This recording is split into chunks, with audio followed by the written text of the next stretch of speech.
Good afternoon, everybody, and welcome to another edition of the RotoBaller Radio Waiver Wire Series. Week 9 pitcher issue of the Waiver Wire for the week starting Monday, May 24th. Guys, don't forget, head over to rotoballer.com. Check out everything there. The main page, the premium package, the expert chats, you name it. rotoballer.com has it for you. Whether it's football, baseball, basketball, MMA, esports, sports betting, PGA, NASCAR, rotoballer.com, the place to be for both you season-long and DFS fans. And guys, don't forget, weekly fantasy baseball is here. If you love the strategy of season-long fantasy sports and live for the short-term excitement of DFS, then be sure to try out weekly fantasy baseball contests on Owner's Box. Head on over to rotoballer.com/box and sign up today. Our friends at Owner's Box are hooking you up. All new users get up to a $500 deposit bonus and a free RotoBaller Premium Pass worth $99. We'll be hosting weekly free roll events on Owner's Box as well, which are free to enter with lots of awesome prizes for the winners. Head on over to rotoballer.com/box for all the details and sign up today. And guys, don't forget, when you sign up for those premium packages, use the promo code ACES. Save yourself a little bit of money telling them Anthony sent you. All right, hopefully you watched the Week 9 hitter show.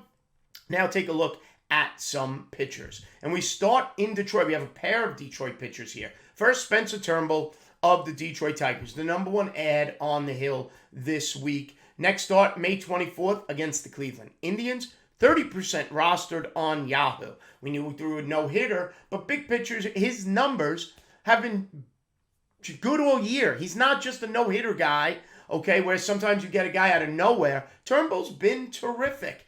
Over the last 14 days, 16 strikeouts in 15 and a third innings with an ERA of 0.59 with the whip that matches that number and 2 wins. A lot of times I don't recommend the no-hit guy because if he comes out of nowhere, it's a one-hit wonder. But Turnbull on the season, 31 strikeouts in 34 and a third with an ERA of 2.88. And what I'm finding more and more is my most important number, and that's the batting average against. Against Turnbull this year, opposition only hitting 197. Whip is under 1. ERA is under 3. He needs to be more than 30% rostered. Staying in Detroit, Casey Mize. Okay, next start the 23rd of May. That's Sunday, okay, before the week. So you may want to monitor it. I'm recording this on Saturday. So his next start is Sunday. Let's see how he does against Kansas City. All right. But over his last 13 and 2/3 heading into Sunday's start, 11 strikeouts and an ERA of 1.98. So terrific ERA, too good to ignore. A whip of 0.80. Again, too good to ignore. Batting average against on the season is only 218. Now, some people will say he doesn't strike out enough, and that could be a concern. Only 34 strikeouts on the season in 46 and a third innings. Really only the downside to Casey Mize. All the other numbers are terrific.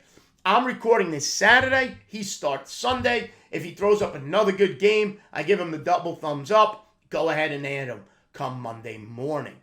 All right? Jordan Montgomery of the New York Yankees. Next start, May 27th against Toronto. Over the last 14 days, he's pitched 16 innings and struck out 24 batters. It's 13 and a half batters per 9 innings, while pitching to a 3.38 ERA. His batting average against on the season is 227. His ERA is just over 4, but it's been coming down with those 16 terrific innings over the last 14 days. 52 strikeouts and 48 and 2/3. It's more than a strikeout per inning. Sign me up there. And a whip on the season of only 1.07. Add in the bullpen. Add in the streaking Yankees are playing really good ball right now. And again, we don't love to chase them, but Jordan Montgomery gives you an ability to pick up a few wins with 5 or 6 good innings pitched. Luis Garcia of the Houston Astros, only 21% rostered. The lowest rostered starting pitcher I'm throwing out there today. Turnbull is 30%, Casey Mize is 34%, and Montgomery is 38%. Luis Garcia, only 21% rostered. Now, the least favorable start of the bunch is his on May 26th when he goes against the Los Angeles Dodgers. 19 strikeouts, however, in his last 15 and a third innings. It's a little over 11 Ks per 9. He's pitched to a 3.52 ERA over those 15 and a third innings over the last 14 days. A couple of wins with a 1.24 whip.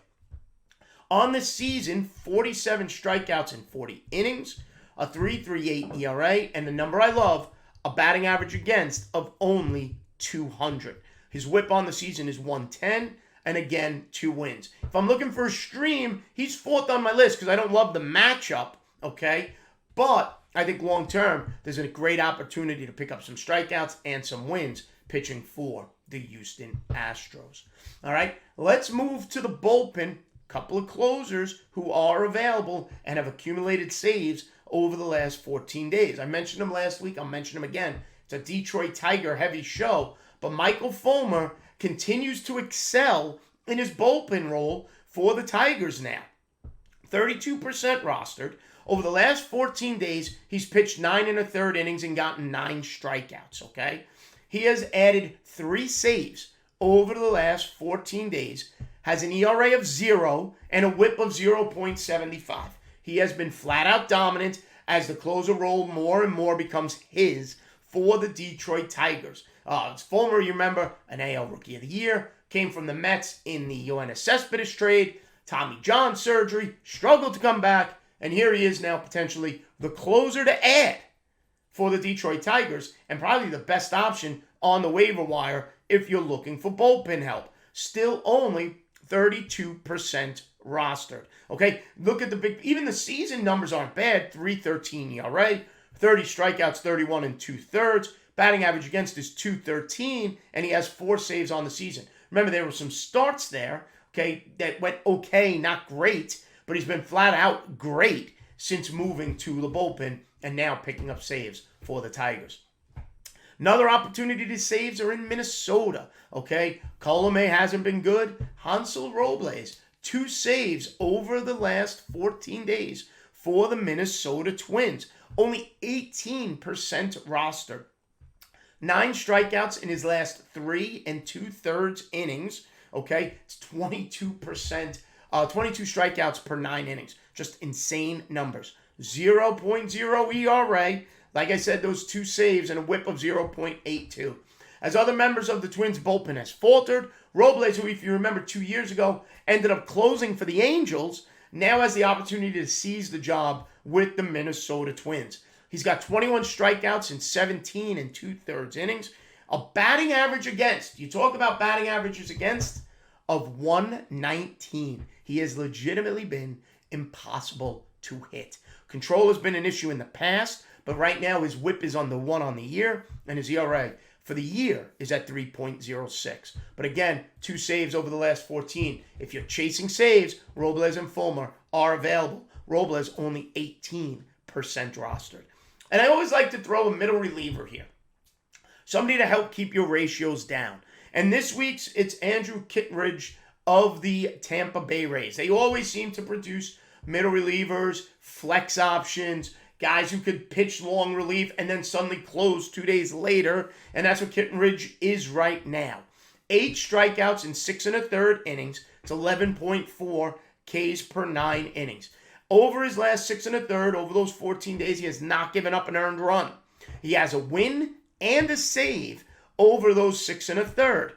Now, when you look at the season numbers, 21 innings pitched, 18 strikeouts. So his strikeouts have improved over the last 14 days. He's got an ERA of 1.29 and a batting average against, the second best one of the day. Batting average against is only 164.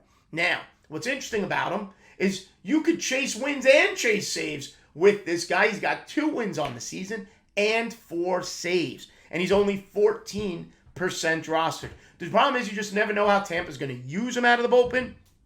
He could pitch the 5th. He could pitch the 9th. Okay? But wherever he pitches, he's keeping your ratios down. He's giving you strikeouts. He's not giving up runs. His whip on the season is 0.81. His ERA on the season is 1.29. His ERA on the last 2 weeks is 0. Okay, his batting average against is 164.